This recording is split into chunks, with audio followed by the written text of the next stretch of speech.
일터에서 만난 하나님, 취미생활도 죽게 하듯이.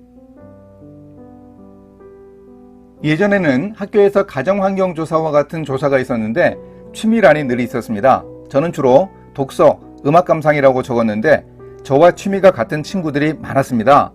당시 온 국민의 공통 취미였습니다. 특별한 취미를 가진 목회자들도 있습니다. 신학자 존 스토트는 새에 대한 관심이 많아 새, 우리들의 선생님이라는 책도 냈습니다. 사진 찍는 취미를 가지고 수준 있게 사진을 찍어 사진집을 낸 목회자도 있습니다. 빈센트 반 고흐의 영성에 대한 책을 쓴 한 재미 목회자는 야생 버섯을 연구하는 취미가 있다고 저자 소개에서 밝힌 것을 봤습니다. 그가 잠언 3000가지를 말하였고 그의 노래는 1005편이며 그가 또 초목에 대하여 말하되 레바논의 백향목으로부터 담에 나는 우슬초까지 하고 그가 또 짐승과 새와 기어다니는 것과 물고기에 대하여 말한지라. 사람들이 솔로몬의 지혜를 들으러 왔으니 이는 그의 지혜의 소문을 들은 천하 모든 왕들이 보낸 자들이더라. 열왕기상 4장 32절에서 34절. 솔로몬이 그랬던 것처럼 우리 모두에게 취미가 꼭 필요하고 인생에 유익을 주기도 합니다. 솔로몬은 지혜로 유명한 사람인데 그가 지은 3000가지 잠언 외에도 1005곡의 노래가 있고 그 외에도 초목과 각종 동물들에 대해 말했습니다. 예전에 마침 이 말씀을 읽으면서 당시 초등학생이던 우리 집 아이들에게 이야기했습니다. 솔로몬은 문학, 음악, 과학을 열심히 공부했으니 너희도 이런 공부들을 열심히 해라. 솔로몬의 싱어송라이터 능력이나 자연에 대한 관심사는 아버지 다윗의 감수성을 물려받은 것일 텐데 취미생활에 해당한다고 볼 수 있습니다. 혹시 취미생활은 사치라고 생각하십니까? 바쁜 직장일에 찌들려 변변한 취미생활 하나도 제대로 가지고 있지 못합니까? 그런데 바쁠수록 취미생활을 통해 새로운 힘을 공급받을 수 있어야 합니다. 우선 취미생활을 잘하면 일로 인한 스트레스를 해소할 수 있습니다.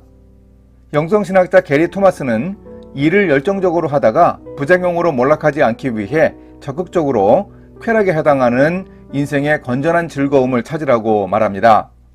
일종의 취미생활을 말하는데 적어도 일주일에 4-5시간은 그 취미를 위해 시간을 투자할 수 있어야 효과적이라고 구체적 방법까지 제시합니다.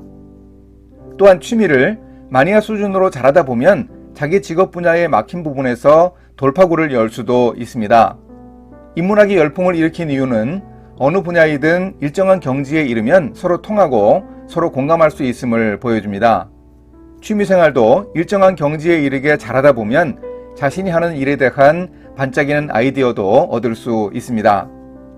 특히 일을 하는 사람들은 같은 취미를 통해 공감대를 형성하고 친해질 수 있는 실용적인 유익도 있습니다. 미국의 아이젠하워 대통령은 우표 수집 취미를 가지고 있었는데 전문가적 식견을 가진 마니아였습니다. 법안 처리를 반대하는 야당 의원이 우표 수집 취미가 있는 것을 알고 전화해서 그 의원의 말을 다 들어주며 인정해주고는 결국 법안 의결 찬성을 끌어냈습니다. 우리의 취미생활을 통해서도 이런 기회들을 얻고 유익을 얻을 수 있습니다. 이렇게 실천하겠습니다. 솔로몬의 잠언과 노래와 자연에 대한 지식은 그의 지혜를 보여주는 분야였습니다. 다윗 왕의 수금 연주도 취미생활이었는데 결국 왕궁에 들어가 제왕 수업의 기회를 얻는 도구가 되기도 했습니다. 저희의 일과 관련된 취미생활의 기회도 잘 찾아보고 유익한 취미가 되도록 노력하겠습니다. 함께 기도하십니다. 하나님 아버지, 일하는 사람으로서 제가 하는 일의 전문성을 인정받기 위해 노력하겠습니다. 또한 업무 외에 필요한 능력도 잘 갖출 수 있게 인도해 주소서. 취미생활도 죽게 하듯이 하게 하소서.